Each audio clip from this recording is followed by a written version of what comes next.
Last time, on Scorched Sheep, after we defeated the dragon in a way that even I'm ashamed of, we realized we had no escape planned. Whilst we fumbled about as a large rodent problem for the guards at the mayor's mansion, Treble escaped his cage and had a fight with his treacherous brother, a battle that managed to make me look like a grand master in combat. After defeating his brother, he blindly ran off and bumped into Sidro Goodson himself, the mayor we had just robbed. Treble managed to befriend Sidro, and then almost foiled our brilliant plan to rescue him as Capri posed as a guard, available for bookings as a magician. Don't ask. After a well-deserved rest, I managed to trick the spider wizard Orapan into taking a card from the deck of many things, instead of taking my potion, and removing my curse too, only if I took a card as well. For once, fortune was on my side as I drew the gem card, and I'm now richer than King Bezo himself.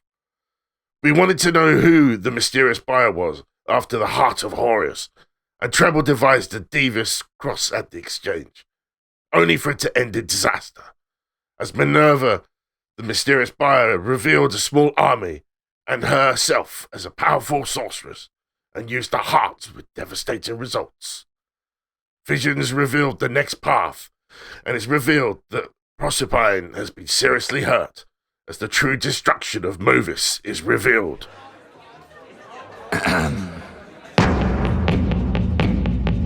Adventure waits on every roll, fighting for our mortal souls, through mountains high and dungeons deep, through dragon's dream of Scorched Sheep.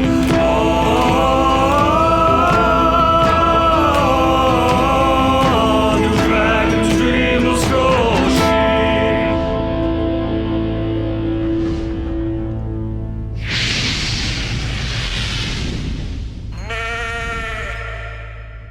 Welcome everyone to Season 2 of Do Dragons Dream of Scorched Sheep?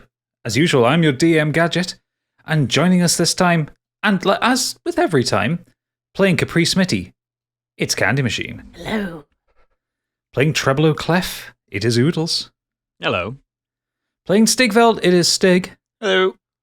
And last but not least, playing Calbo Greymerkin, it is Biggie. Hello. Hello. How are we all doing? Are we all rested with our nice long break from season 1? I'm not happy. You're not happy? What are you not happy about? You've been working with interlopers. Well, I have. But to be fair, they pay us, so, you know. Do they? It was very good. Well, 3 out of the 4 of them were patrons, so yeah. I'm happy with that then. Then you're happy with that. All right, yes. If you haven't heard yet, we do have a listener one-shot out. Both parts of it will be out by now. It's worth a listen. It's a lot of fun. But to tonight's adventure. So we joined the party about a day or two after they woke up on a mountainside away from Movis. If I get my notes open, I can start properly. So we find our party halfway up a mountain overlooking Movis. It's early morning. They've woken up in a cave that they've bunkered down in the night for. It's cold, it's wet, it's damp. You can hear the soft rain outside. Still this kind of acrid smell of smoke coming all the way from the town. They are several miles away from the town.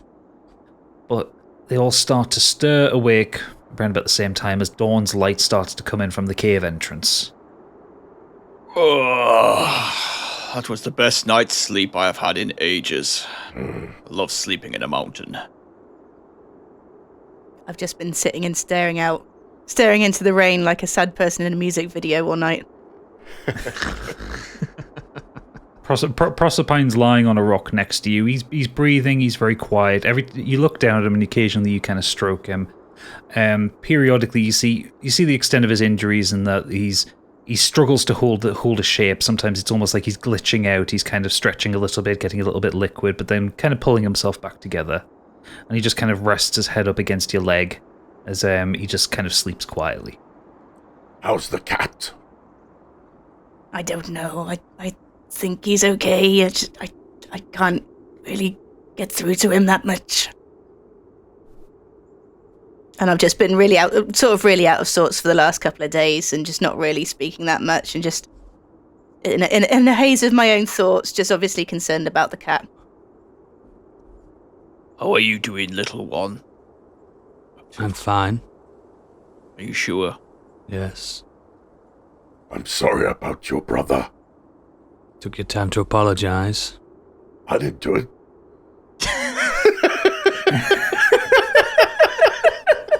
Just leave me be. Well, that was certainly a shit show. What do we do now? Oh, do I have to lead you? Ooh, right. Okay. We need to head north. Where are we going to next? Out of these lands.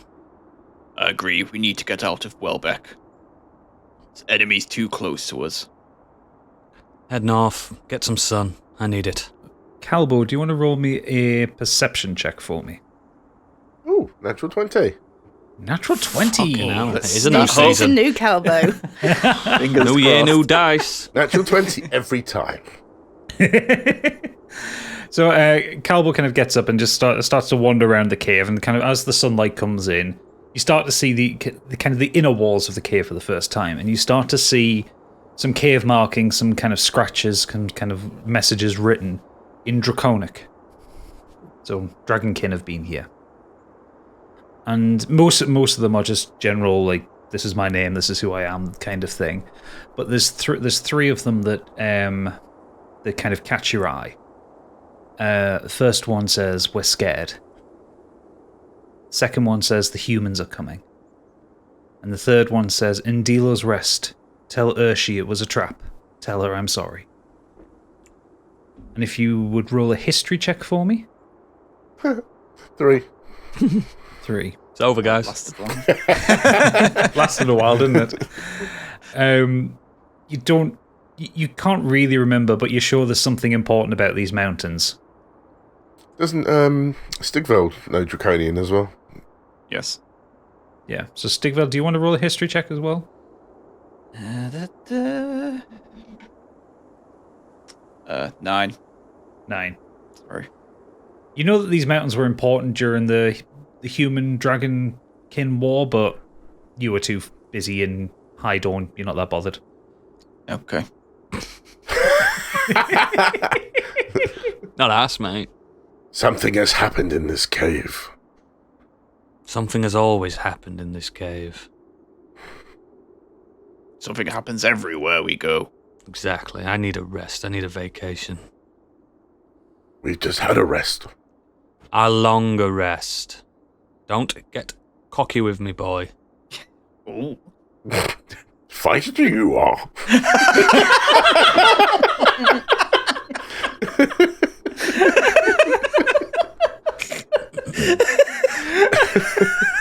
If you'd like to take this outside, I'd be more than happy.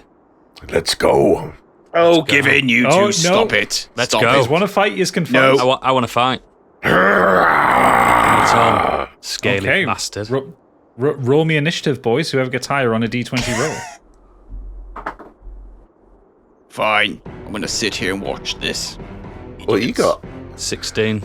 I got 4. 16 and 4. Okay, so Treble, you stand yourself up on the mountainside. Have at you, dragon. Treble marches out onto the mountainside, out of the cave. It's this heavy windswept view. You can still see the smoke billowing up from the ruined Movis. He's got his below. top off. Got his top off. The clouds are dark over the top, and Calbo comes out following, holding his quarterstaff. No, I've got a spear now. Oh yes, you're going to use your spear now, aren't you? So What I do is I get my rapier out. I make a line across the ground, and I say, if you come closer, I will gut you where you stand. I step straight over the line. I'm warning you. You gonna draw another line? And then I perform Stinking Cloud. okay, what does stinking cloud involve? So I create a 20-foot radius sphere of yellow nauseating gas, centered on a point within range. The cloud spreads around corners and its area is heavily obscured. Each creature that is completely within the cloud at the start of its turn must make a Constitution saving throw against poison. On a failed save, the creature spends its action that turn retching and reeling. Can I use my breath weapon in retaliation to burn the cloud away? You've got to do a Constitution saving throw. You will still need to do the Constitution saving throw. Is that the throw first? D20? D20. And that's a slot of my 3rd level magic gun.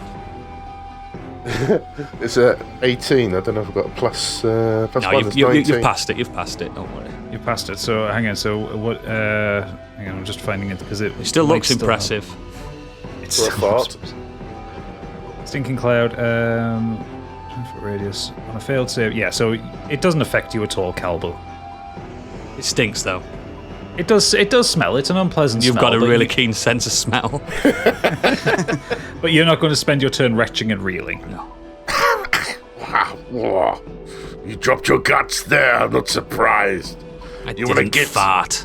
You want to get your frustration out? Come at me. Way. Your move. It's your turn, Calbo. I'm going to attack with my spear. Dude, I didn't attack you. You put poison cloud down. That is an attack. Just to make him vomit. I mean, there is. Yeah, it does take health off. Yeah, roll to hit Biggie. It's a 17. Does that hit you, Treble? Let me just check. 1 second. Must do. My armor is 13. It hits. Yes, so that does hit. But I'm going to pull it last minute. You can't. I can. You took the fucking swing, mate. Yeah, but it doesn't mean I have to hit you with it. It does actually. You've hit him with it. You've drawn first blood. So you need to roll damage. 1d6 plus 4. Thanks, mate. I think I was just letting this go on, just letting him get the frustrations out before he has to be the daddy. Oh, there you go. It's a 1. So 1. So 5 damage to Treble. Can I cut his ponytail off? No. 5 damage. Put a little rip into his. Can I jump in and do a massive thunderclap? Not to actually try and hit them, because I can do it from 100 feet away, but just to make them jump into actually like snapping out of it. Like, Demon Guild, don't get involved in this. This is not your quarry. You don't know that it's coming. Like, do it out of nowhere. Yes, you can do a thunderclap if you want to interrupt. Yes, please. And that's a cantrip, so I can just use it at will. So just sitting there, just looking mournful and slightly emo, Capri just kind of looks up, sees the two of them just starting to fight. There's a cloud of gas, there's spears flying left and right, and she just kind of clicks her fingers, and this happens above you. The loudest, heaviest thunderclap that you've ever heard. It booms in your ears. How dare you disturb two gentlemen warring? It was barely a nick. Let's just get on with it. And I just kind of roll my eyes and stand up. Where are we headed? I was enjoying that. I don't care. I was going to let them go a little bit longer. As everyone's looking away, I go up to Calbo and pat him on the back and said, "Thank you, I needed that." You're welcome. So, you hear a rustling next to you, Capri. I've still lost HP, though. You did, yes, you idiots. Capri, you can hear a rustling next to you as kind of Proserpine, quite unsteady, but he kind of stands up, and he does a big stretch, kind of arches his back and shakes his head a little bit, and he's looking a little unsteady on his feet. But then he sits down, curls his tail around his feet, and he looks up at you, and he looks at the other three of you, and his eyes start to glow. And this time, all of you can hear what he says. He says, "I hope you're all right." What? Did everyone else just hear him speak? It's about time. Wait, you heard him? Yes. Yes. I'm talking to all of you right now. Listen, Cat. What Sounds happened like down there? Barry White version of me. What was that woman? She was more than a woman. No, she's a woman. She's just a powerful woman. Now that she has the heart of Aureus, she is incredibly dangerous. Look over there. Look over yonder. Look at Movis. And if I hadn't saved you, you would be ash in that basement. Except me. Maybe it's what I deserve. and the cat just shakes its head at you and looks up at Capri. And he says, "We need to get out of this place. It's not safe here." This is what I said. Let's go north. I think you were busy, weren't you? The big one needs to get to Hydorn. He needs to stop Ragus. Does anyone have a map? Is there any ports north? I don't even know where I am. He can't be allowed to wake Brindrelf. Who? The dragon you saw. Brindrelf? Brindrelf is the dragon's name. I'm writing it down in my note. And Are we not going to try and get back the heart of Horus from Minerva? forget it. You want to try that? I don't. You're on your We're own. responsible for what's happened to Movis. No. You're all responsible for what happened to Movis. What? My brother died because of you. Your brother was going to give it to her. Exactly. Your brother was going to give the 4 of you to her. He says to you, just in a really piercing tone. He's adopted. Welbeck isn't safe. The triumvirate have the heart, and it increases the power of whoever holds it. Cat, Yes. what is their yield? How far can the triumvirate get? Have they got access to the whole continent? Oh, No, they can only operate where King Roland is. is King Roland north? No, King Roland is the king of Welbeck. So let's The go. one that threw you in prison. Oh, yes. Sorry, it's been a busy weekend. You should have a specific memory of that man. Yes, we need to go as further away as possible from Cat. Just for once in your existence, do you agree we should go north? Away? Yes. Excellent. What is north? Where are we going north? There's a desert north, I know that much. North will take you to Moren. You can get help in Moren. Let's go to Moren. Does anyone know anything about Moren? It's hot. And the It's not cat somewhere looks up, at I've you, been. looks up at you, Calbo, very curiously, and goes, You should. It's where Dragonkin live. Of course, I was testing everybody else. Of course you were.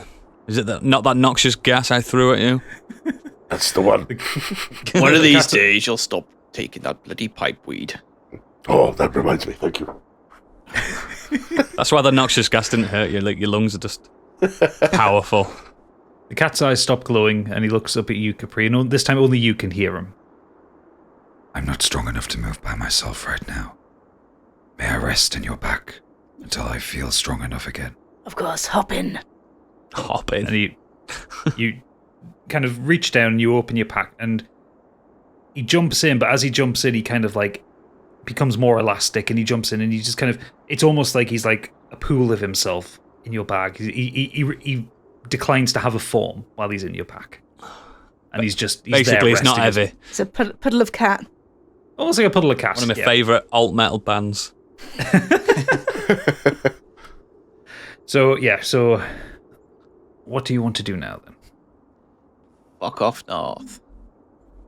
Looks like we're going north. Okay. So you it takes you the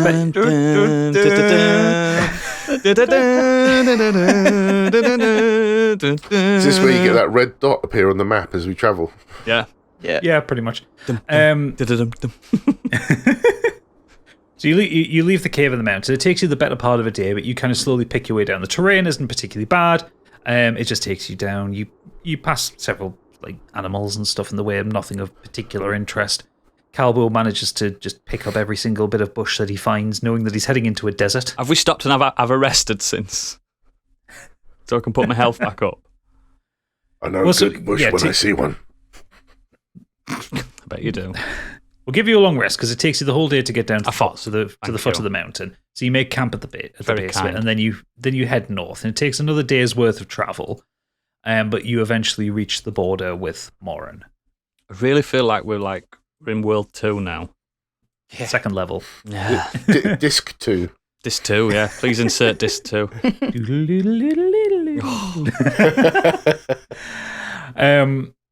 As you kind of start walking across the border from Welbeck into Moren, the vegetation becomes sparser. You see the grass appears like it's dying as the further north that you get, eventually just kind of giving way to sand. And you reach a point where you climb a dune and you look out June, into the distance. by the way. That's a June And- candy. Don't understand what that could possibly be. at the top of the sand dune, you look out and all you see is desert for miles and miles, as far as the eye can see. No landmarks or anything. I don't like this. We're not a desert people. I like to be out in the mountains. Well, my people hate the water, and there's no water. This is great. Well, that's a bonus, but this looks terrible.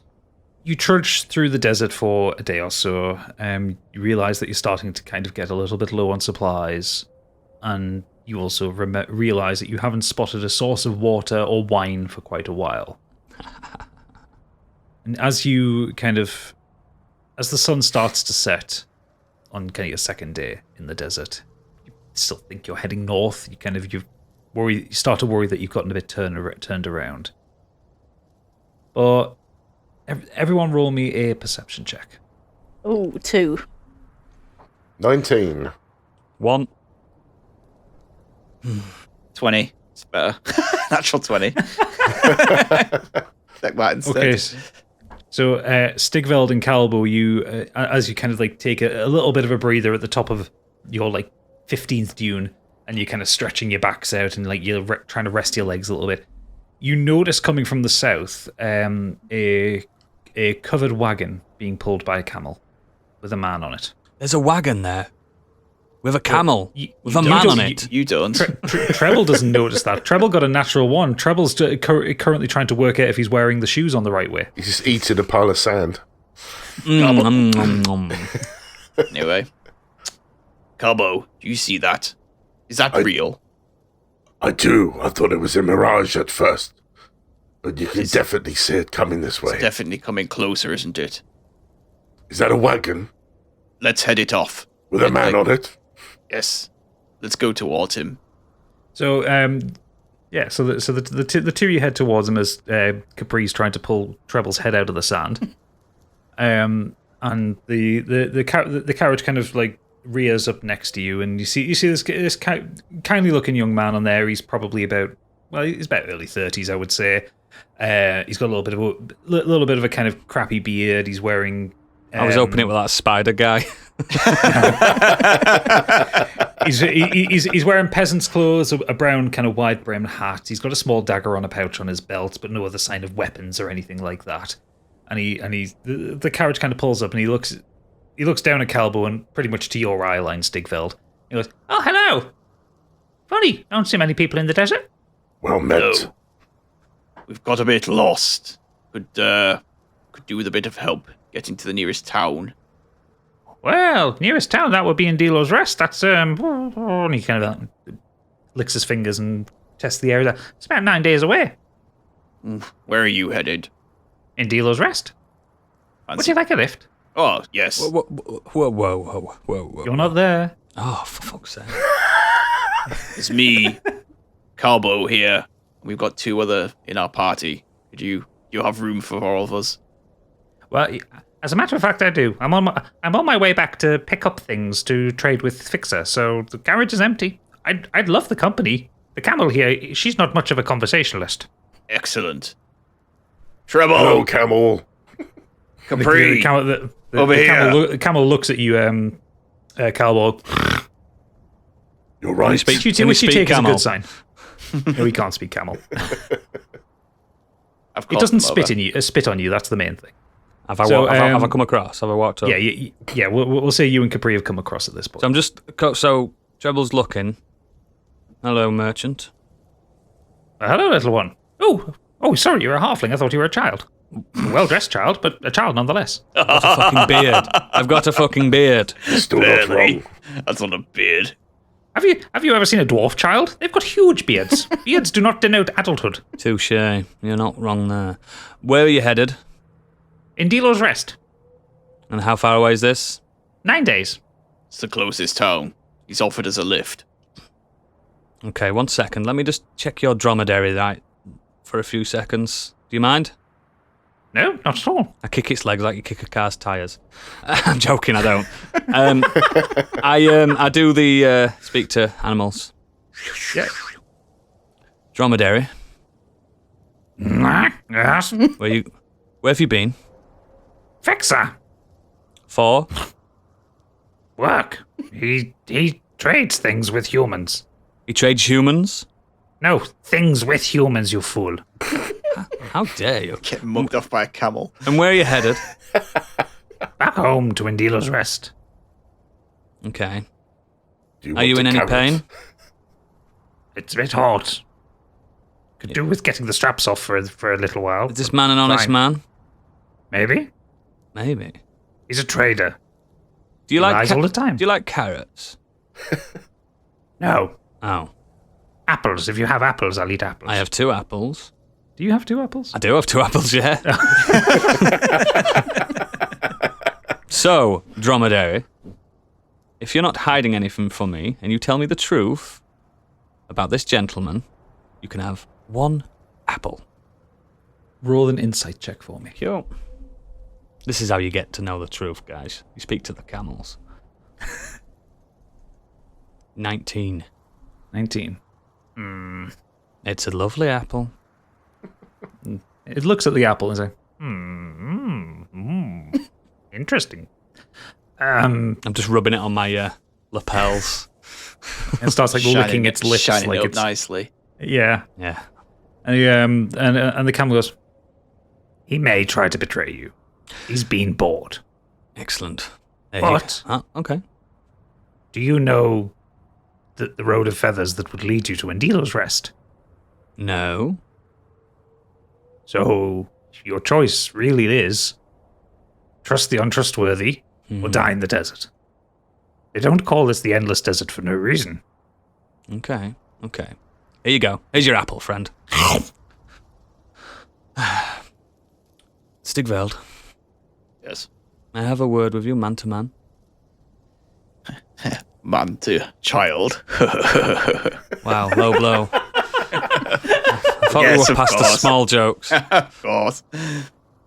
I've just spoken to the dromedary, and he said that we are not to trust this man. He's going to betray us. He's a trader. Never trust him, I really. suppose they're not all trustworthy. I have a better plan. I'm not stealing it and leaving him No, to die. I didn't mean that. We let him be on his way, and we follow him. A couple of 100 paces behind. It's a desert. We can't fucking lose him. We just need to convince the others if they can walk that far. It's 9 days away. He can't constantly drive for 9 days. Neither can we walk for 9 days. I can. I've got You'd plenty be- of water. Your legs can't carry you as long as I just think that we stay. Just keep If we watchful. go in this caravan, we need to be on watch. That's fine. Have you seen the size of me? Yes, but you fall asleep very quick. Yes, but as long as one of us stays awake, we'll be fine. It's just one man. Everyone but the dragon, then, yes, okay.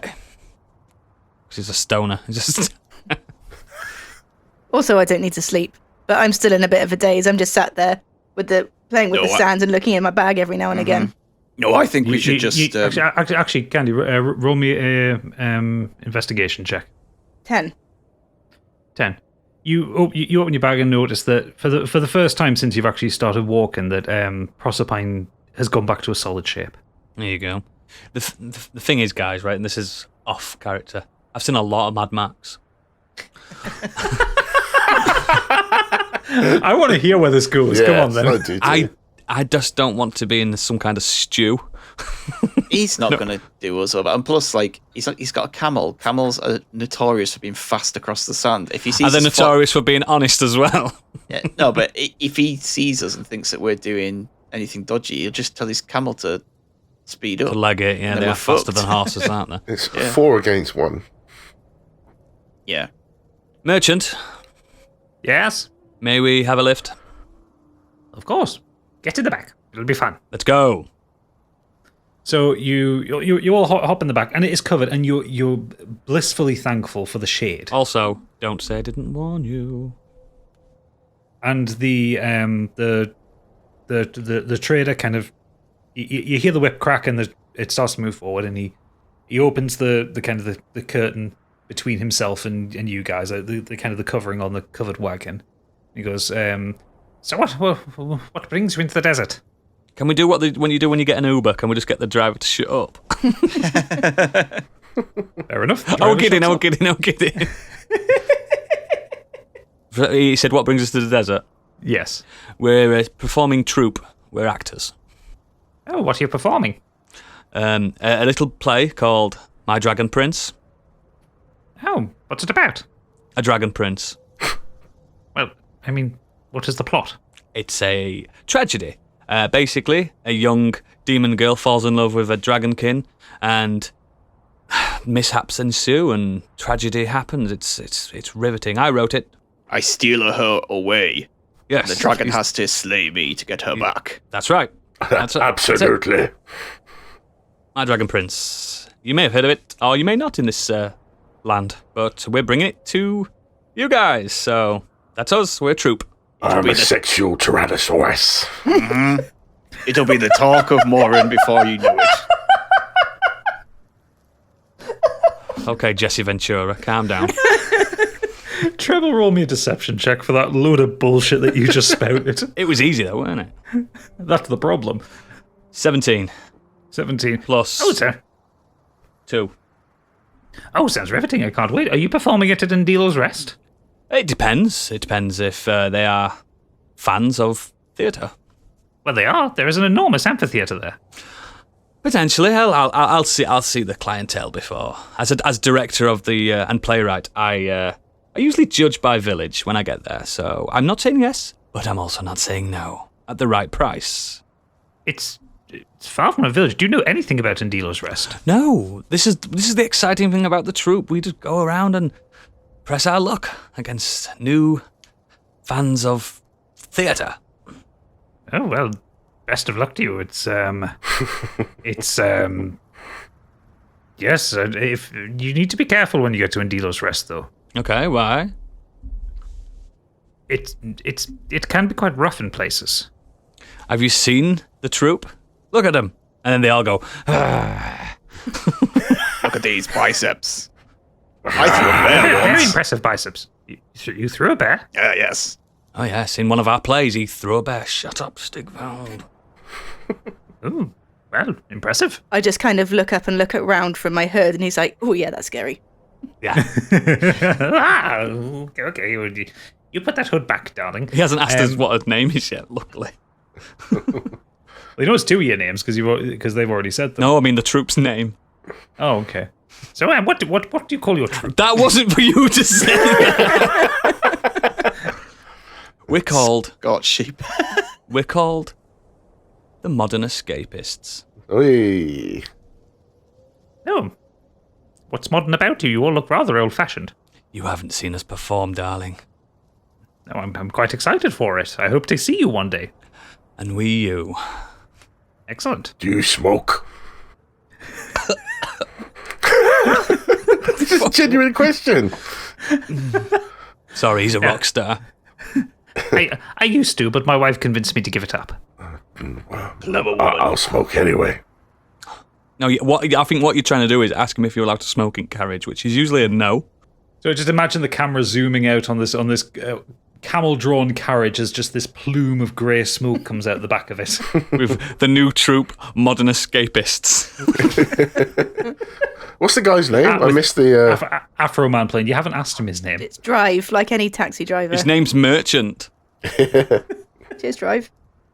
Yeah. You haven't asked him his name, so you don't know his name yet. You don't care. Don't get too attached. So you travel with the merchant for a day or so, and it's rather uneventful. He's fond of singing little songs to himself, which you all find deeply irritating. Because he sings like this. He's completely tone deaf and completely pitch free, and it's actually physically painful for Treble. You sound like our bard. How dare you? I'm not a bard, I'm a playwright. Fucking hell, you guys are stupid. A playwright. Can't be a playwright. You're not supposed to be listening to this. Just point out the fact that there is only a thin bit of canvas between you four and him. What is your name, little one? Little merchant? Jester. Jester. Jester Tyler. At your service. Jester Tyler. Love it. Okay. What are you trading in? Well, we're sat on it. It's a You're bargain, sir. actually sat on nothing. The carriage is empty. Oh, is this the return journey? Right. This is the return journey. I trade in a myriad of things: gems, spices, rugs, that kind of thing. All the kind of things that the very wealthy people in Fixer are very excited for, but can't get locally. Yes. And I make a pretty penny out of it. How much? Enough to be comfortable. Enough to own my own camel. I don't have to rent them. That is quite expensive, yes, I'll give you that. I'd be more comfortable if you had one of your rugs here. Cowbo, don't you have a load of gems you need to trade in? Don't fucking be quiet. Fucking hell. I'm whispering this. This is... You need to specify that. That's why I'm talking. You do need to specify that, because Jester's rolling a perception check right Yeah, now. I'm going to say you fucked it now, lad. Oh, you got an 8. You're all right. Oh, Can't hear God. you. So what he's doing while he's talking to Calbo, I'll play my my lute near him, my moon lute or whatever it's called. Lunar lute, just to keep him quiet. Just maybe we should try and get. Oh, now you're a bard. Yeah. I just had a lute. I'm a playwright. Maybe we should try and get a bit of information from him, see where you could trade those in. Could be a good idea. Yeah. Do it skillfully though. Something to think about. Drive, I have a question. Drive. Jester. Yes? You wouldn't happen to have a snifter of something to drink up there, would you? Just a little to keep me going. Oh, yes, I know that. And he kind of roots around and he brings up it's like a little shot vial. He goes, it was my last one, but you're welcome to it. And you pop the cork off, and it smells rancid, but it's like homemade hooch. It's fermented camel spit. Oh, lovely. My favourite. No, not that, but you can smell that it's wildly alcoholic. Like, you could use it as a bomb if you wanted to. That's what I'm talking about. You pop the lid off, you swallow it down. For a demon girl, this is the first time you felt burning in a very long time. That's brought the life back into me. I can smell that from here.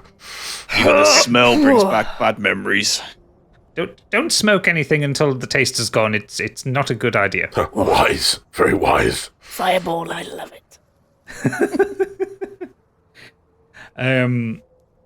So another day passes, and you're now kind of almost in the middle. In fact, I'll show you about on the map where you are.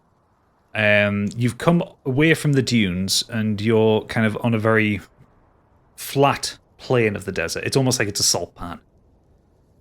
But there is still kind of thick sand around you, but it's flattened out significantly. In the distance, you can see a singular mountain, which... Calbo, roll me another history check. Let's see if you remember anything about the country that your kin come from. It's... Do I get anything for perception? I've lost perception. No, nothing. You get 15. 15. You know this mountain. You know this is actually a volcano. And you know there is a history of kind of monsters and creatures coming from the Underdark around it. But you also know that denotes that you're at least 7 days away, because it's 2 days travel from Indilo's Rest to that mountain. I know of these parts. My kin are from here. And? We are about 7 days travel from here. Jesus Christ. Okay. It'll take us ages. This is boring.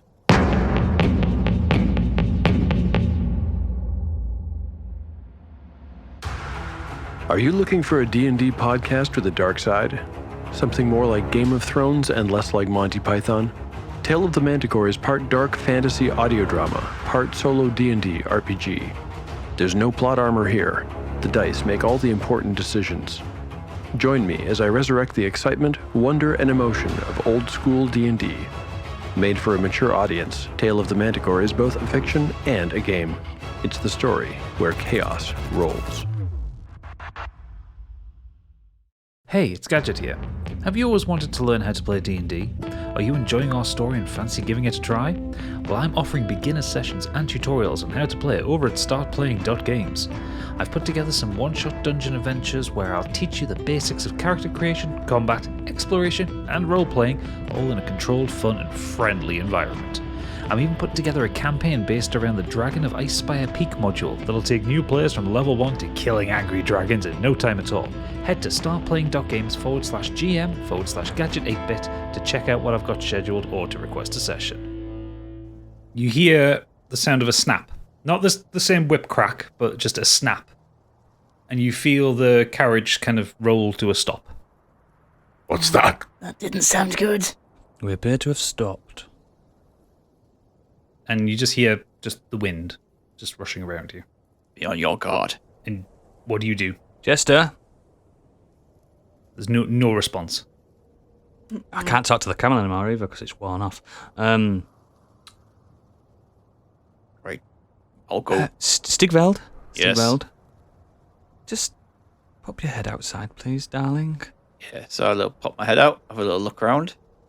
And you see in the distance a camel galloping away with a small man on its back. Fuck! Oh no. I knew it! He already would have done one anyway. Oi! Where are you going? Oh, what's happened? He obviously doesn't answer. He doesn't hear you. He's far enough away. Fuckers ran off with the camel. I didn't know Quick. camels could run that fast. Check our belongings. I've not took mine off, mate. Don't worry about that. Your belongings are safe.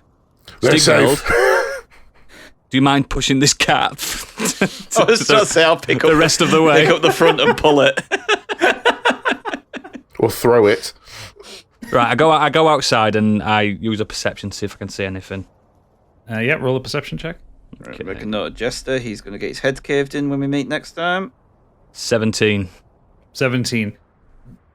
There isn't anything around. You can see the mountain in the distance. But what you do notice is that the sand isn't perfectly flat around you. There are some lumps in the sand. Fucking sandworming us, isn't he? I pick some of the sand up. The sand is damp. No, it's not. It's just normal sand. Trying to trick the DM there. Sorry, I needed to take a leak. Guys, it appears we are stranded. There used to be creatures in these lands, Oh, now you fucking tell us. but I don't know if that's still true. How long ago has it been? How old are you? I can't remember. How old is Dragon King? wait a minute. For? I think I'm 40. Do it. A couple of hundred years, I think. 40. So you're only young then. I want to do a perception as well. So, Please. Yeah, you're yeah, roll taller. perception for me. Okay, so 18 plus 4. 22. 22. So for a 22, you hop out the back of the cart, and you step around, and you I like your little. you see all these kind of small mounds around you, and you just kind of kick one, and you hear ah, and then all of a sudden there is this whoosh of sand all around you, and as the sand comes down, you are Are they surrounded. topless dancers for once? Tuscan Raiders. You look at roll 20, you'll see what you're surrounded by. I can see them. And they just look like Tuscan Raiders. Holy shit. Hello, surrounded. gentlemen. And one of them stands forward and says, "Shut the fuck up." They He seem holds a ones. sword to you. It's a bit rude. Does anyone care for a song? No! About 14 of them say all at once. It's a bit rude. That's a lovely voice, you know. The one that's kind of holding a sword up to you, Stigveld, says, "Give us your gold, give us your valuables, and give us your life." Put that sword In what down order? now. Well, if you don't give them over, it'll be your life first, and we'll take them. So you'll take them, then kill us afterwards, so we get to see our belongings disappear? Yes. That's not very fair. Who said anything about fair? Who are you all? If we were going to die here, I'd like to know who's killing us. It doesn't matter who we are. Jester did his part perfectly. So he's your leader then? No, he's our patsy. It sounds like he's your leader. No. What the fuck have you put us into here? Look at this map. By the way, guys, there may be creatures in these lands.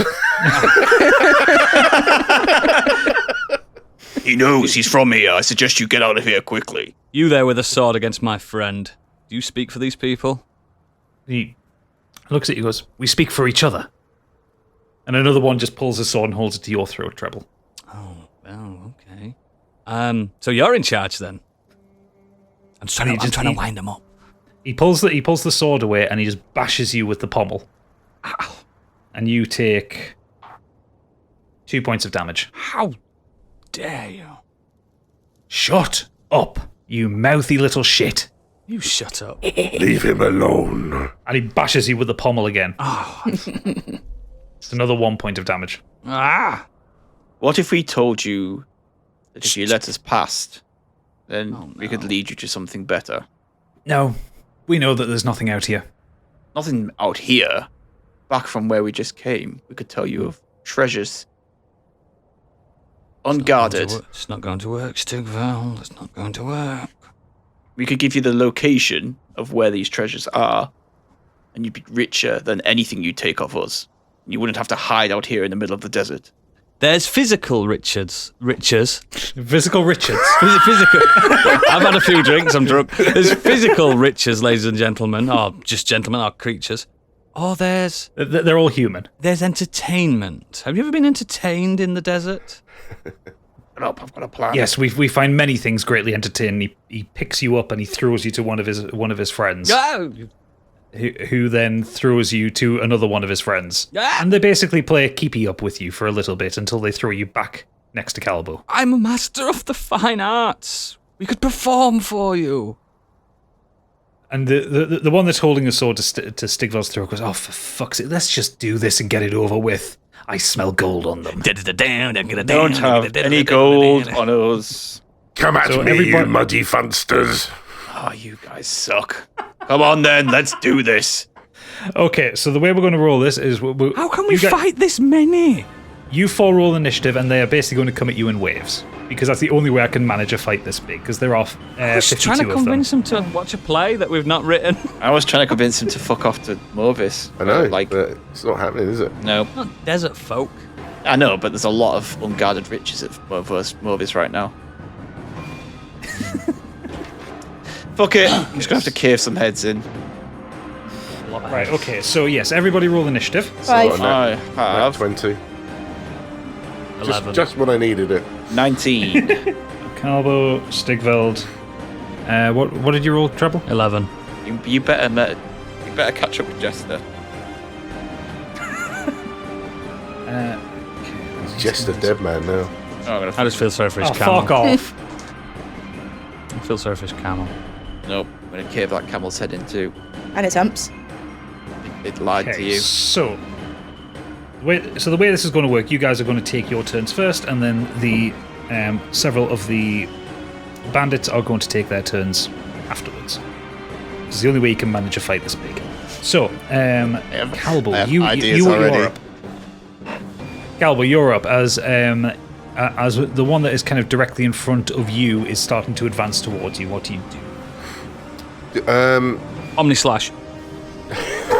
Knights of the round table. Slide past him on your knees. Swipe at his Achilles. Can I... They're a bit still spread apart, I'm going to save my... Yeah, just like human though, aren't they? Like human raiders. Yeah. Yeah, I will attack the guy that's in front of me. I'll go for him. Don't draw first blood. That's when we can't talk his way out of it. They have said they're going to kill you. It's fine to take first blood on this one. So yeah, roll me an attack, Biggie. Oh, great. 5. Brilliant. 5, that does not hit in the slightest. Great fucking start, mate. But you do get 2 attacks per action. Oh, I did. Season 2, ladies and gentlemen. And that's a 9. That still is with any bonus. You get a +7 on your spear. Did you roll the 2? No, a 9. So you get +7 on your hit DC. So that would.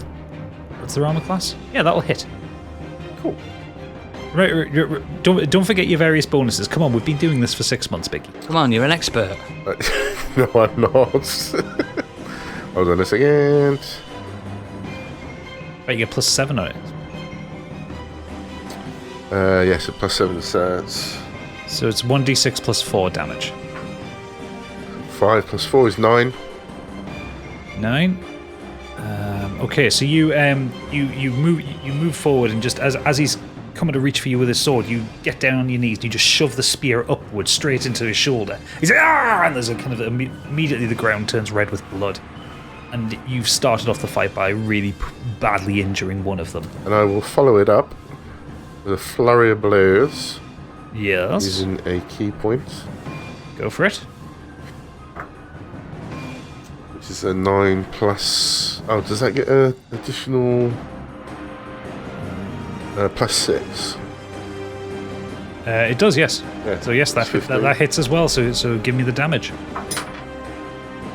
A brilliant 1. Brilliant. Do I flick his ear here? Your flurry of blows is 1d6 +3, so yes, that is 4 damage to it.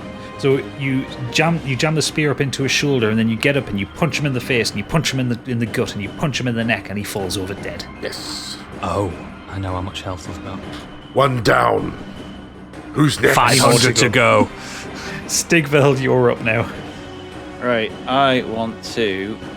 Right, seeing this right-hand side... Yeah, if you press and hold your mouse on something, you can like highlight it for me. Yeah, that guy there, I see him, yeah. I'm going to go to him.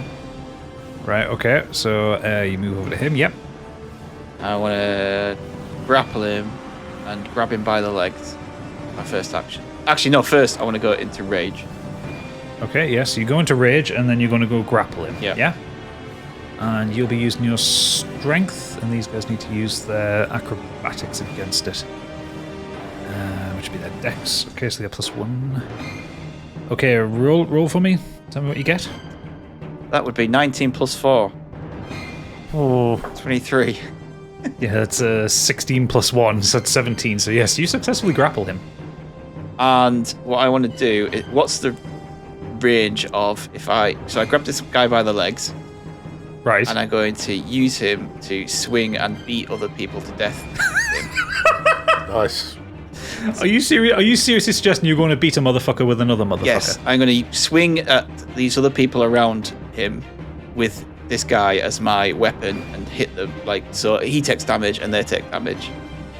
Oh, Jesus Christ, how the fuck would we do that? Okay, so he's got... So what's my... So okay, this is probably kind of slightly breaking the rules here, but this is cool as fuck, so I'm going to allow it. Smashiest, don't come at me. So I would say you can get the one opposite him, the one southwest of him, and the one to the south of him. That seems like a good radius for you to get. I would say you can get 3 of them there. So what I want you to roll is 3 attack rolls. Do I get just the nothing on top? There's no. Yeah, we'll which class is it as a weapon one? An unarmed strike? I don't know, because you are armed. Armed with legs. They've got weapons in their arms as well. Oh, don't overcomplicate. I'm rapidly thinking on how I'm going to do this. This is like a cat amongst the pigeons. No, but if he's move, using someone again as like a weapon against them, so whatever that person's carrying that he's throwing, that should be the attack, surely. No, I'm using their body. Literally, I'm ragdolling the guy with his legs and hitting other people with him. I guess considering it's a human adult, we're going to count this as a martial heavy 2-handed weapon. So use the stats for your great axe. Oh, excellent. That's my best stats. So my first one is 19. That hits. Yeah, my next one is 19. That hits. And my next one after that is 14. 14. Hang on, where's the stat block? That hits. Okay, so now roll me the damage for each of them individually, and then we'll take the average of that, and that'll be the damage that the one you're carrying, takes. Right, so remember this is 1d + 4 plus another 2 because I'm in rage. Yeah. 1d12, sorry. So that is 8. 8, okay. 7. Okay. And then a massive 13, 17. Nice. 17? Yes. So there's 8 plus 7 and a 17. Yes. Okay. rolling. So you kill the one to the south. You severely injure the two towards the east, and because the average of that works out to over 10.5, we'll round up for that one, and that will be 11 points of damage, which kills the one that you were carrying. So you just run straight into this. And you go past 2 raiders, and they don't know what's going on, and one of them just sees this mountain of kind of muscle and meat come towards him. He's as you grab his legs, you pick him up, and just without any real effort, you swing him around, and he clatters off the first one, he clatters off the second one, and the 2 heads collide when he hits the third one, bursting both of their heads into a bloody gory mess. And you just drop the body like it means nothing to you. Is this not for kids, this show? No, it's fucking not. You should have taken my offer when I gave you it. The bandits around you kind of start looking quite hesitant towards you, Stigveld. And I'm not letting you do anything else. Treble, it is your turn. Yeah, no. You made me work hard enough for that one. So I move 4 squares to the left, please. 3, 4, yeah. I pull out my 3rd rotten egg I've got. Oh, yeah. And it's time for Stinking Cloud again. Oh, Stinky Cloud time. Yes, so 20-foot radius, it will affect. So that's 1, 2, 3, 4 at least, isn't it? Yes, it will. And they have to constitutionally save themselves from vomit and diarrhea. All of them. So, okay, so what is the con save? What's the DC for it? 18. 18. How many is there? 4 of them, did you say? Yes. So there's one to my my 2 o'clock. There's one to and then there's the other 3. Okay. That one and that one. That's it. Okay. 7, 8, 10. Any 18s? And hopefully the people seeing them vomit will make the others vomit. And not a single one of them got 18. We've got a 2, a 4, a 15, and a 14. So I pull that egg out. I do my egg trick. I'm not describing what he actually does with that egg, but I don't want to know what he does with that egg. But just this cloud of noxious gas kind of emanates in a circle, and just around you there is the sound, the chorus, the singing birds of vomit. Yes. And diarrhea. Or just all over the place. It's just vile. And the brown sand. The sand is just stained with this horribleness. And do you say they take damage from that as well? This is poison. So they. That's something you don't see every day. I'm not sure what poison damage is. You don't take poison damage. It's basically you are at disadvantage for everything. Yeah, they're all disadvantaged. I'm not actually hurting them. It's just awful. I mean, you're pretty much making their life miserable. It's just a sight you don't want to see. Nope. Or be a part of in any way. You don't want to be shitting your kegs this far away from town. But I don't know if it's true. I think this could affect like friendlies, so I don't want to do it near friendlies. It can affect friendlies. Yeah, that's why I've done it. That's why I moved out of the way, because Capri's very close to the noxious cloud. You'd like that, wouldn't you? Speaking of which, Capri, it's your turn. Don't come too much closer. So I'm still really defensive and just freaked out from what happened from the last fight. So I'm going to use Minor Illusion, which is a range of 30 foot around me. Turn into a cactus. I can't turn into a cactus, I already checked. Of course you did. But I'm going to use the voice of Jester coming from the north to say, Stop, I've found unknown riches, you need to leave them and come with me right now. I hope this works. Roll a deception check. Please be high, not biggie low, not biggie low. Did you pull this out before these attacked us? Yeah, but we went in order, mate. 11 no, when we were trying to barter with them. 11 never works. No, one of them who has a particularly low intelligence score, he goes, "Oh, treasure!" and he runs off. You just, as this kind of throng of bandits is coming towards you, you just see one of them sprinting. He was called Andy. So I'm going to use an action to run south of the cut and just kind of hide, just kind of like peering out from the wheel arch kind of thing, and just being really protective of the bag and everything, and like just holding it. Right. Okay. Right, now is going to be several of the bandits' turns, so I'm going to roll the dice to see how many get to move now. And that is 4 of them. Has anyone got a machine gun? No. Oh, it's a shame. It's a shame. Left that at home. So this one right next to you, Treble, is going to attack you, but he is disadvantaged, but he's basically going to take a swing with his sword. Yes. So Please apply that disadvantage. Did we tell the listeners actually how many bandits you've put on us here? It's 30. Oh, there's more than 30. It's 40. It's supposed to be 52 of them, but I could only fit 40 onto the page. 40. And one of them gets a natural 20. Oh, God. The other, actually, but unfortunately, because he's disadvantaged, the other one was a natural 1. Fantastic. So he crit fails. So he goes to attack you and slips on his own vomit, crashes down to the ground. And then the one. Has he not got a fall animation on this roll 20? No, there's no fall animation. One of the ones that Stigveld brained with his good friend is going to take a swipe at him with his sword. Foolish man. Does he know who he's swiping at? He's just seen me. What I've just done to his mate. Kill his mates. No, that doesn't hit you at all. That's a 6. Pathetic. The other one that you brained is actually going to start running away. Good. To recuperate. And the one closest to Calbo is going to come in and take a swipe at him. It's going for the dead weight, isn't it? Fuck off. And he gets a 9. That 9 plus 2, so no, that doesn't hit you. So he just kind of like runs towards you and swipes wildly in the air. Calbo, in this kind of strange Zen high state, it's almost like the world is slowed down around him, and he just kind of gently moves his head out the way.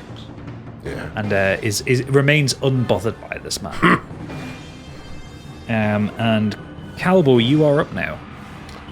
Okay, I want to improvise. I want to glare at the one that just swung at me and use my spear and stab it repeatedly into the corpse that's lying at my feet in the previous fight. Just to intimidate this one that's attacking me. It's intimidate one of your moves. No, just to but improvise. well, if you want to do that, you'll have to use an action to roll an intimidation check. Yeah, that's fine. Okay, use one of your actions to roll an Stig's intimidation face check. as if you didn't kill him. It's a 5. It's a 5. He's not intimidated by your fact, you casual stab yourself in butchering the of his toe. friend. No, he doesn't stab himself in the toe. But the casual butchering of his friend means nothing to this man. Okay, I don't think they're in that friends. case, I will attack the one that's in front of me anyway. Yeah. It is 9 plus 7. Yeah, that hits. Roll me some sweet damage. See what you get. It's a 6. Nice. 6. Plus Any 4. bonus to that? So it's 6 10. plus 4, 10. So you finish just stabbing him. You wipe off the end of the blade, and you just swipe and just cut across his face. And he's and he just catches him by surprise. He's not dead, but there's blood everywhere. And I will Now follow you- that up Cool. with a stunning strike. How many actions have you got? It's a bonus action. Oh. Okay, yeah. Roll to attack. Actually, well, no. So stunning strike is you do an unarmed strike, and then you can make that a stunning strike. Yeah, so Can you do an unarmed strike as a bonus, or do you have to use a key point for that? yeah. Okay, so use a key point, do your unarmed strike, and you can make that stunning if you want. Yes. Okay. He is bloody stunning. It's 5. That does not hit. Oh. So you cut across his face, and as he's kind of like trying to clean up the blood from his eyes, you go to punch him, and he just kind of ducks, and you miss. It's quite the comedy of errors. Stigveld, what horrors have you got upon us now? Well, we're going to follow the guy who tried to run away. Okay, so that Oh, takes hang on. you- Can I just check that? It says when you hit with a melee weapon attack, you can spend 1 key point to make the target stunned until the end of your next turn if it fails a con saving throw. Okay, well, I'll tell you what, DC we'll roll 11. back. Okay, well, we'll roll back. I'll just roll that con save. And he got a natural 1, so he's stunned. He can't do anything on his next turn. Okay, Stigvelder's ran north, following the one that ran away. You thought you'd get away, did you? It's not that. Leave me alone! Leave me It's alone! not that easy. And he goes into frenzy. Oh shit! Oh no. So now I get 3 goes. Blood on the sand. Okay. First one, this guy's gonna get his head caved in with the Okay. war axe, the great axe. Right, roll to attack. If I get the right roll. That'll do. 18. Yeah, that hits. Give me some damage. Damage is. That would be 9 plus 2 plus 4, 15. No, 16. 16. You just cut him in half. Down the middle. Who's next? You had 3 HP left. So You look like my he's dead. next target. Turns to the next man. Yep, okay. Rolls a natural 20. Jesus. So, okay, so you critted as well, so you'll do more damage from that. And. Oh, that's not as good. So that's a 6, 8. So an 8 from my dice roll. Okay, so is that your great axe, is it? Yes. Okay, so you just plow into his side with the great axe and you see blood coming out. He's not dead, but oh god, is he hurt. And then. Yeah, let's just finish him off.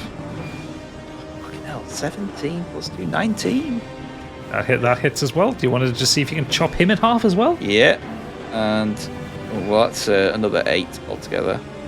So you Yeah. pull the axe out of the wound that you've made in his side, and you just send it straight back again, and just cut him in half from the middle. I could do this all day, fellas. You really wanted me to take you down one by one?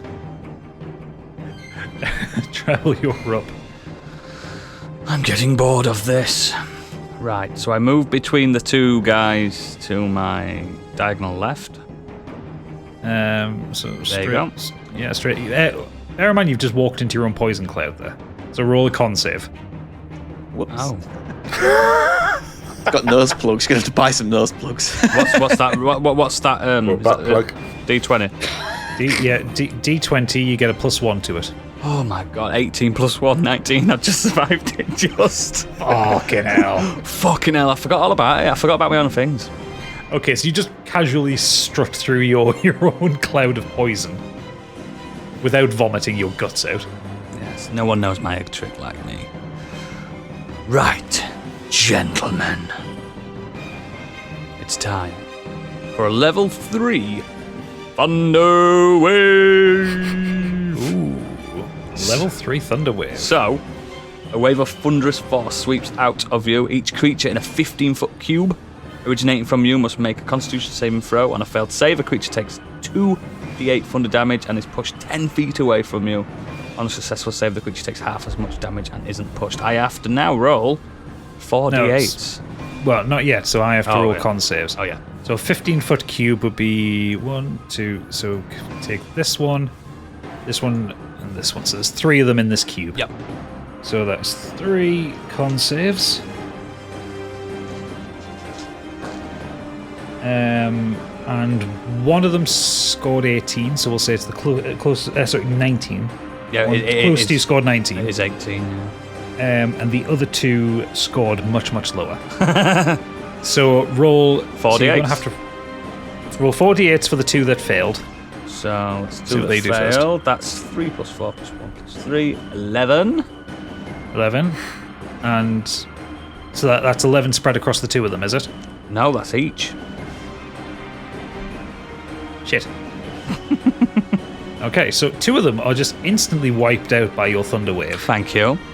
And then the other one That's is half half that, of so that, that yeah. will be 5. I've got to roll again, haven't I, for the other? No, For the one that passed. Constitution. It's a separate entity. Yeah, okay, we'll roll again. Yeah, so 8 So plus roll 2 one plus D- 4 plus 4, 18. Halved. No, it's 1d8 if they pass it. So roll a single d8. Oh, yeah, sorry. Roll a single d8. 7. 7. So the other one takes 7. So you just stamp your foot in the ground, and this huge wave of thunder and noise and wind kind of kicks up, as the sand clears down. You see that only one of them is kind of left remaining. His face is kind of scratched and scarred from like the sudden blast of sand that's hit him in the face. This is how you do it, Stigveld! Because he's far away, I've got to shout. How are you doing over there? Thunderous applause! Excellent. Capri. So I'm just Demon Girl, get in the fray, come on! no. So These I'm, guys are weak as shit. And we've So I'm seen their still- shit. I'm still sort of cowering behind the wheel and everything. I'm looking out at everyone. PTSD, I'm aren't I'm not knowing what to do. So I use thaumaturgy to create a tremor in the ground, which doesn't actually do any damage. But I shout, "Oh, you're in trouble now! Our backup's coming!"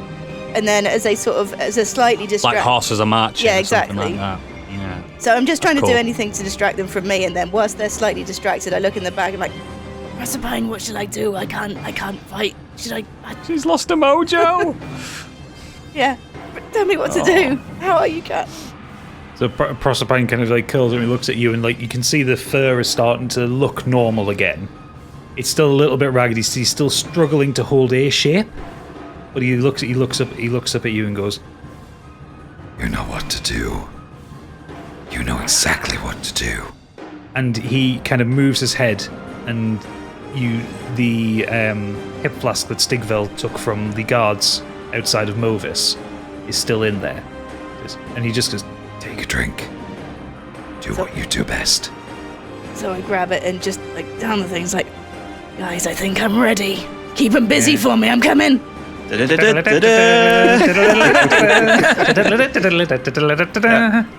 Like Captain Kirby. I was singing Popeye. I'm strong to the finish because I eat me spinach. Yeah. Oh yeah. Okay, so we'll say that's the end of Capri's turn. Right, okay. These fucking bandits have to do something. I can't believe he's trouncing through this so easily. So mad. Hard as fuck. Okay, 6 of them this time. I'm rolling a d20. So, right. The two that are to the south of Stigveld, they are seeing this, and they see that he is a very, very dangerous man. So they are going I'm very to dangerous man. They didn't say that out loud. They are both going to attack at the same time. Right, what's the bonus on attack? It's a 19 and a 7. Ho, ho, ho. Yeah, can't hide behind that one. One of them hits. Yeah? Oh, someone's drawing blood. Right, he's going to hit you with a scimitar, and that is... Slashing damage. It is slashing damage, indeed. Well done, boy. I've been doing my research. That is 7. So he swipes at you and he catches you across the chest with a scimitar, and there's a spurt of blood comes across from you. Oh, mate, your pecs. One of you's got some balls, I see. He's still got a hurt, but he's probably showing like, that's fine. That's smarts. It is a paper Don't cut. let on. Don't let on. Yeah, never tell him. The one that you just brained, he's going to do the same thing. Uh-oh. In fact, no, you didn't just brain this one. You just chopped in half his mate, didn't you? Yeah. So he's going to try to avenge his friend, and he gets a 19. Fuck off. And that is 1d6 plus 1. That is 5. Goliath kebab. So as you're kind of like ha ha ha, and at the one that just slashed across your chest, this one kind of stabs you in the kidney. Ha ha ha! Fucking hell, his kidney.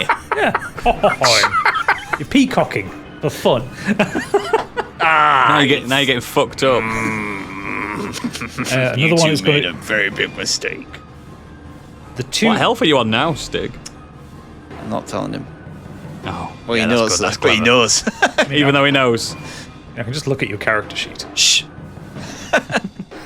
Yeah, 35. So 2 are now on either side of Calbo, and they are going to... Do you think any bonuses for being either side? One of them is stunned. Shite! Okay, one of them is then Good moved towards you. fucking thinking there, Biggie, mate. Well done. He's going to try and attack you, and he gets a 16. Season 2, baby. He gets a 16. Does that hit you? He does. Does. Okay, and that is 3 points of damage. So he just runs up towards you as you stun that bandit, and he stabs you in the shoulder. It's not a deep blow; it's a glancing blow, but it still takes 3 points of damage off you. Is that it? Evidently so. hard. Could have done so hard. And the one that you just thunder waved in the face, Treble, he's going to take a shot at you. Okay. Well, before he does, Oh god. reaction. And what is your reaction? Cutting words. Okay, well, he does hit you still. That's fine. So yeah, he hits you, and that is 6 points of damage. Yep. And you're using cutting words as your reaction. So does that nullify what he does? You can see within 60 feet. Makes an attack roll, ability check, or damage roll. You can expend 1 use of Bardic Inspiration, roll the die, and subtract the number from the creature's roll. You can do so after. Yeah, so I can subtract what damage he takes to me. Right. Okay. Which is 1d. Yeah, 1d6. 1d6. Yeah. So what damage did he do? He did 6. Let's see if he did.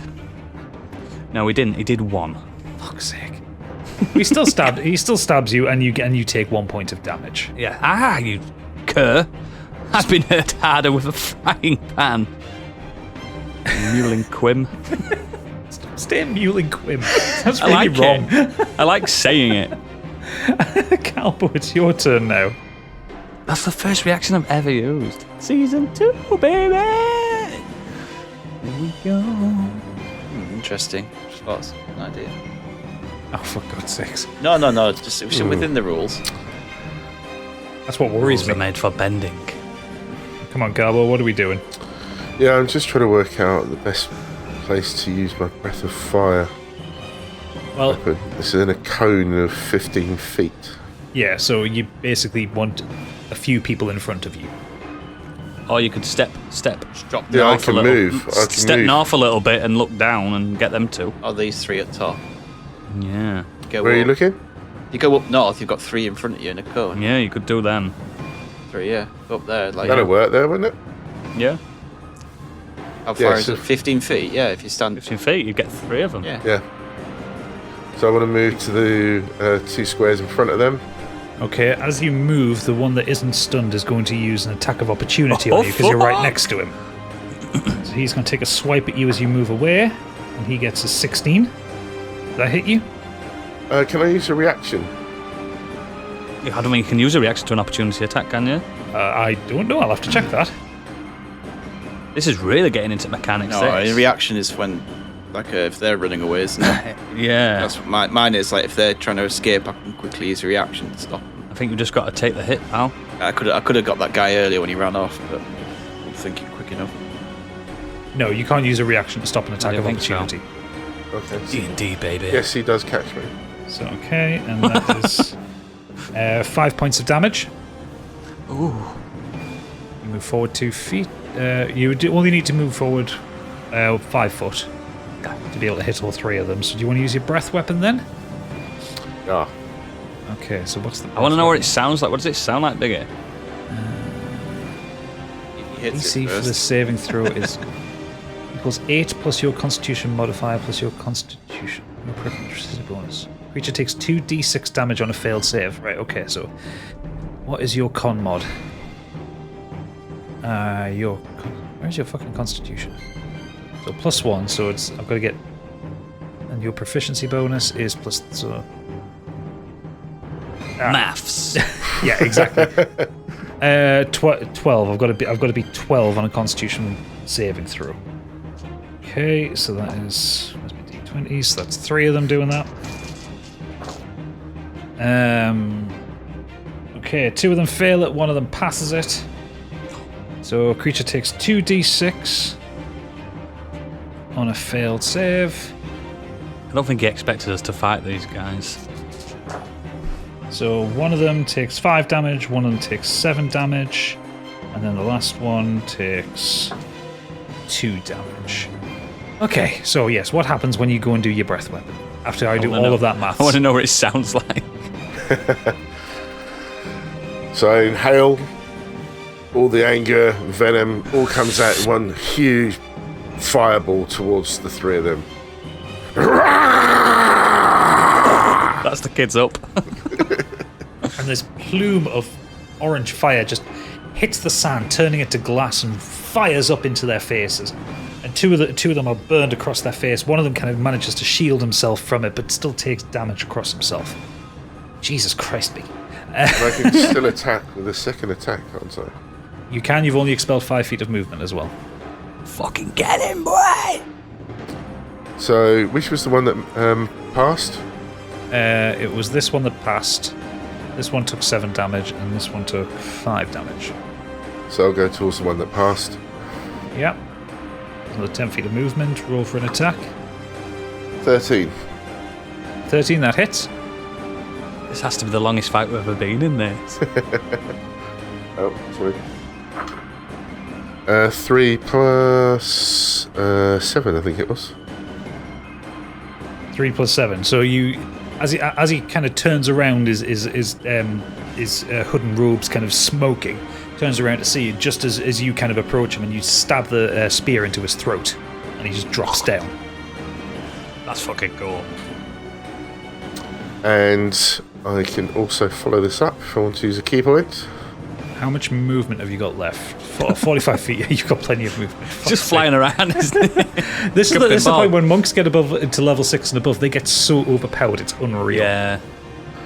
So yeah, when I use a key point and use a flurry of blows on the one... My map's changed, sorry. To one of the guy... I can click on it, can't I? Yeah, you can. Press and hold your mouse on it. Did anyone else see that? Yeah. Which one was it? The one to the left or the one to the top, or...? The top. Top. I didn't see that for some reason. Okay, yeah, roll to attack. It is 10 plus 7. Yeah, that hits. 1 plus 3. 1 plus 4, so it's 5. 5. So you just walk over to him, you just fucking... The first hit just breaks his nose and embeds the bone in his brain, and he falls to the ground. Okay, Stigveld. Let's just get on with it, shall we? There's 2 guys right in front of me. Yeah.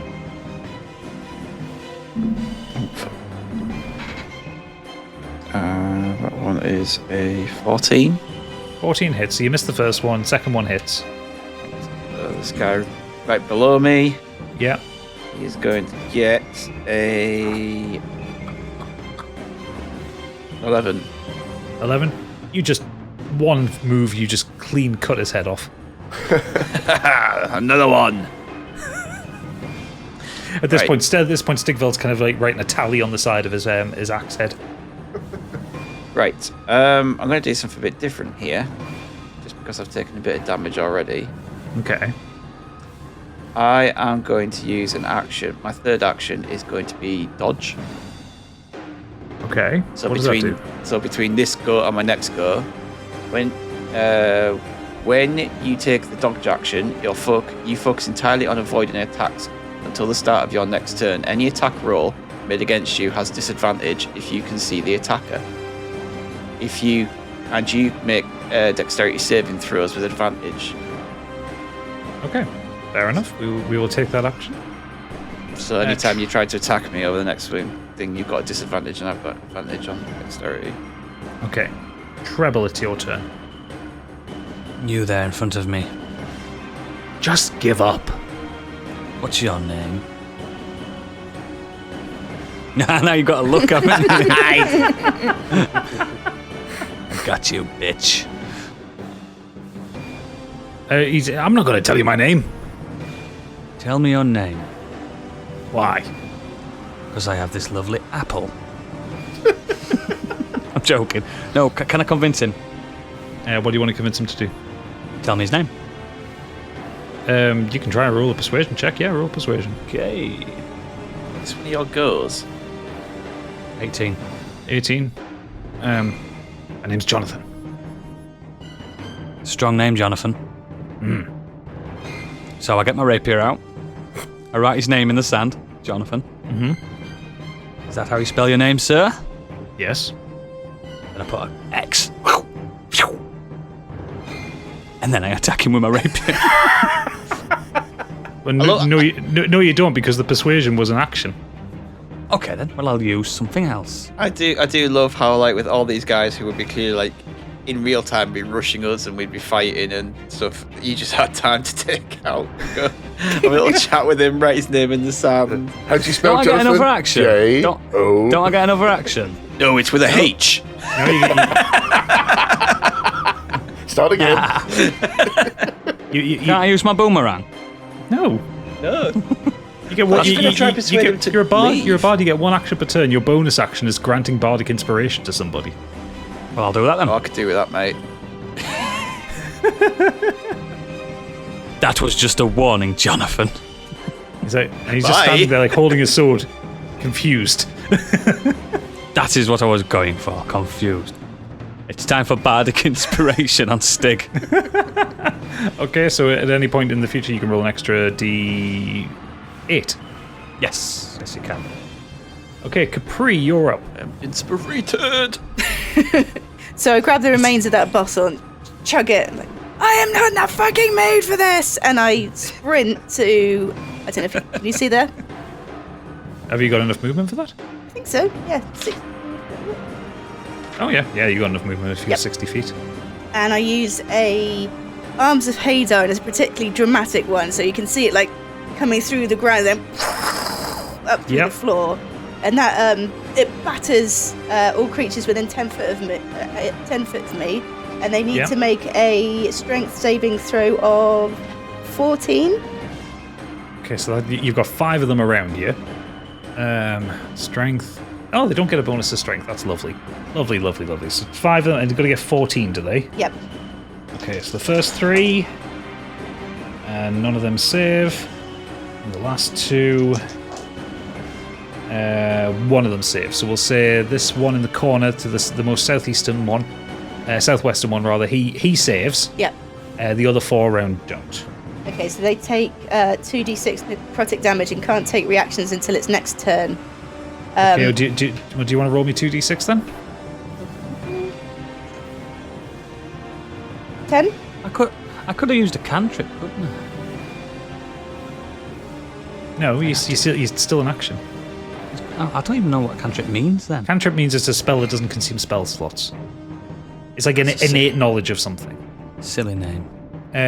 Right, so 1, 2, 3, 4. So they all take 10 damage. So yeah, you just sprint in between them. The fury and rage in your eyes. And before they even know what's going on, just the sand shakes underneath them and all these tentacles whip out and start smacking them upside their face. Oh, you've woke the Sarlacc. And then I'd like to use the unarmed strike action on the one that saved, and I just want to kind of jump in the air, twizzle, and then flip my tail around and just right in the face. Ooh, lovely. Give me an attack roll then. Did you just hit I yourself? really did, and it hurt. Will you leave that in so people can hear how hard Yes. she just smacked herself in the face? And it was 12 to hit, and they get 1. Because I've only got a strength of 0, so they just get 1. It was more of an Takes insult. Real damage as well. That hits. So he's now taken 6 damage in this round. Yeah. So you leap up, you spin round. Time almost slows down, a very anime style. The background flashes up behind you, and you just whack across his face. You see a tooth fly out. Bye-bye. And you've got 4 people around you looking incredibly injured, and 1 that's looking a bit woozy. And I'm just kind of grinning like... You just hear from the pack. Good girl. Just little nod. Right, okay, so high roll, come on, give me a high roll so these guys can actually attempt to do some damage to these fuckers. 15! Excellent. I think I've only got 15 left. Right, okay. So this is how it's going to go. Jonathan is going to take a swipe at Treble. Good luck. Cutting words. He gets a 17. Cutting words. 17, so he's going to roll a dice. He scores 3 damage on you. And what did your cutting words do? How much damage does that do to him? Just D8, isn't it? Oh, yeah. So 6. Okay, so you just nullify the damage. You just sword bounces off you. Yeah. Right, okay, so that's And one of them. my words are actually, Jonathan. This one... Oh, I know his name. Yeah, this one below runs up to you, Treble, and he is going to swipe at you. Swipe away. 15. And he is going to attack you 6, and that's 6 points of damage. I think that's the hardest I've ever been hit in the game so far. And then a third one is going to come towards you. And he's going to do the same. No, that's a 3. That doesn't hit you. Nope. So that's 3 of them made a move. 4 and 5 are going to catch up because this one is now no longer stunned. So they are both going to attack Calbo. That is a 16 and a 5, so one of them hits. And he gets 2 points of damage on you, Calbo. So we'll say the one that you stunned is taking a swipe and he's trying to get a little bit of revenge on you. The 6th one, he is going to come up and he's going to attack you as well, Calbo. That's a... Alright. No, I just took nearly half my elf. That's a 13. Does that hit you? Yes. 13, so that hits, and that is 4 points of damage. So he kind of joins in with his mate in the dog pile and tries to attack you. We are going to get, so that's 6 of them, 4 of them around Stigveld, who are all going to individually take swipes at you. 1, 2, 3. Where's me with D20? Fuck, we're surrounded now. Remember, you got disadvantage. Yeah, one's a disadvantage. Not a single one of them hits you. They're all kind of like swords are swinging around, and you're just kind of. Was it a Gene Kelly film where he's walking through the food fight and there's like food and he doesn't get hit? He's in the white suit. Very much like that kind of situation. The swords flying everywhere, and just none of them are hitting you. The fuck is going on here? 10 of them. The injured ones are going to come for Capri this time. She's in a blood frenzy, that one. Yeah, and they want to stop her. So, right, first 4. And one of them gets a 19, so that'll hit. And then one more gets a 11. Does 11 hit you, Capri? Yeah. Yeah, okay, so 2 hits. Well, my armor class is actually 11, so I assume it does. Yeah, so it's match or exceed. That is 7 and 6. So, 13 points of damage that you take. And that is the end of their turn. And as kind of you're all surrounded at this point, and some of you are faring better than others, you hear a boom in the distance. No, a boom. Oh, Like an explosion. That was a cow. I thought the Jawas were coming. No. And you was hear that? And the sand bursts up, and 5 of them disappear. The fuck was that? And all of the remaining bandits look around and go, no, it's not them. You hear another boom. What's going on? I told you backup was coming. Another whistle, and Treble, you turn around and watch as Jonathan disappears along with all the others in front of him. No! His name wiped from the sand in front of you. And the one that was threatening Stigveld at the very start of the encounter looks up and goes, no, it's them. Run away, retreat. And everyone roll me a perception check as these bandits start to run away. First off, I just want to grab one of them before they retreat. Sure. Yeah, might as well. Kill one of We'll keep one as a pet. I'm just going to kill another one. Okay. Well, they are all close enough to you that you can do attack of opportunity on them. Yep. So roll an attack. I can do the same. is a 15. 15, yeah, that hits. So. Oh. Drop the dice into my legs, sorry. Let me see, what do I want to do here? Oh, that's nice. That's a 10 plus 4 plus 2, 16. Yeah, He did. Yeah, so as they all start running, you're just going to resheath your axe with a bit of a flourish, and you just casually cut one's head off and put it back on your back. Like that. Kill's a kill. As if a human body means nothing to you. And do you want to take an attack of opportunity at the ones around you, Calbo? Yeah, sure, why not? Roll an attack. Ooh, 16. 16, Plus that hits. whatever it is. 16 would hit anyway, so roll me some damage. Oh, 6. Plus 6. 4, 10. 10. So the one that you stunned before, he just drops dead.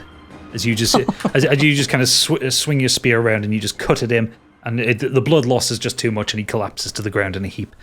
That's the end of your journey. There is another boom in the distance, and then another explosion. It doesn't actually kill anybody this time, but where they are fleeing, it kind of erupts the sand in front of them. So everyone roll perception for me. Okay. I got 17. 17? 12. 15 12. plus... Ooh, 19 altogether. Nice. 19?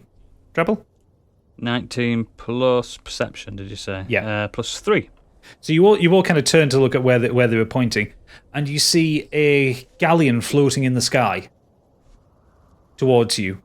It's got tattered sails. It's running a black flag from it, and it's flying, and the cannons are firing, and they're just pillaring the desert around you. None of them are getting anywhere near you specifically, but they're just taking out these bandits one by one as they're running away. And it comes to a stop above it. It's about 100 feet in the air, and you hear the sound of a chain, and an anchor just smashes into the sand next to you. And you hear a voice echoing from above. "You be all right down there?"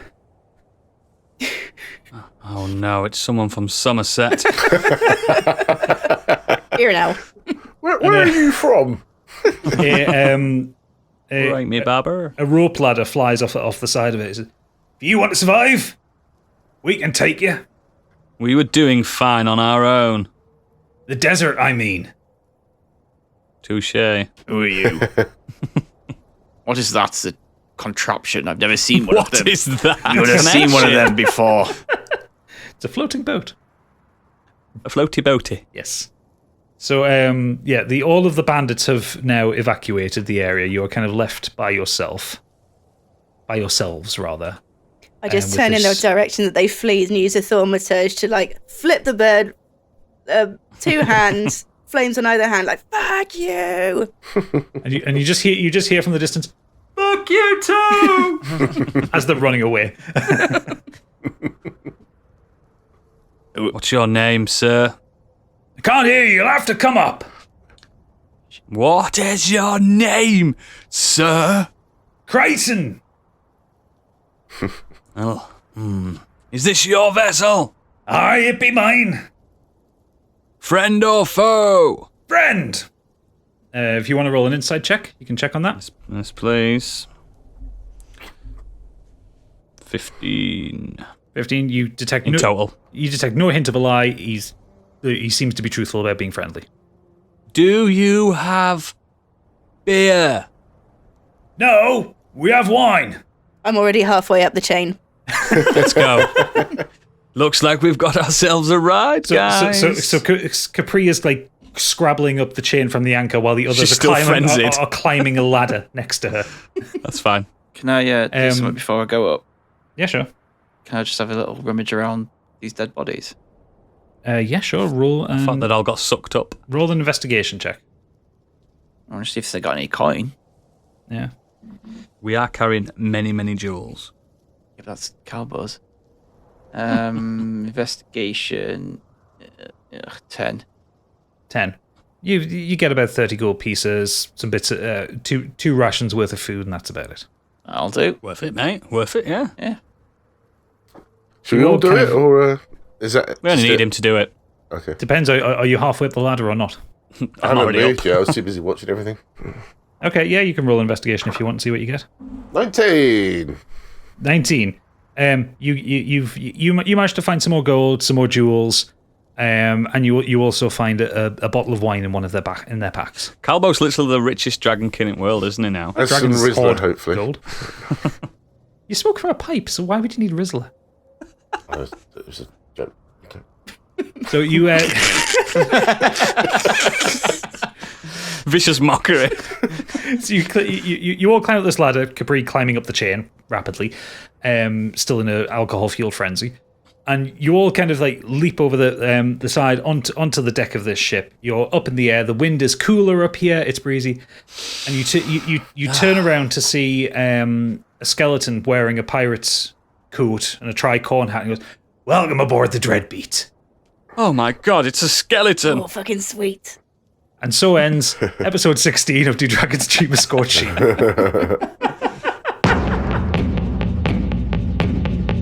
You've been listening to Candy Machine as Capri Smitty, Oodles as Treble O'Clef, Biggie as Calbo Grey Merkin, Stig as Stigveld, and me, Gadget, as your DM. You can find us on Twitter at Scorched Sheep and check out our website www.modernescapism.co.uk, where you can find all of our other social links and our marvellous Discord server, as well as our merch store. We're also on Patreon. Head over to the patreon.com/modernescapism and join the Scorched Sheep tier for £5 a month to get early access, ad-free, bonus art, battle maps, music, character sheets, and anything we happen to make for the show. You also get the ability to suggest NPCs and items for use in the campaign, all for only £5 a month. If you're interested in playing D&D and would like to learn, I'm offering beginner one-shot sessions over on Startplaying.Games. Head over there and book an open seat for a starter session where I'll teach you all the basics of the game and have you adventuring and exploring immediately. I'll be running a new Adventurers campaign later in the year too, so keep an eye out for details on that coming soon. The link is in the show notes if you're interested. Also, our listener one-shot is out and both parts are available to listen to for free. Join our listeners as they work for Dane Ashglade, picking through the ruins of Moren's palace after the Season 1 finale. It's absolutely hilarious and full of brilliant moments. Finally, thank you so much for joining us for Season 2 of Scorched Sheep. We love playing this game and telling this story for you. Episode 17 will be out on the 9th of February for patrons and the 11th of February for everyone else. See you next time.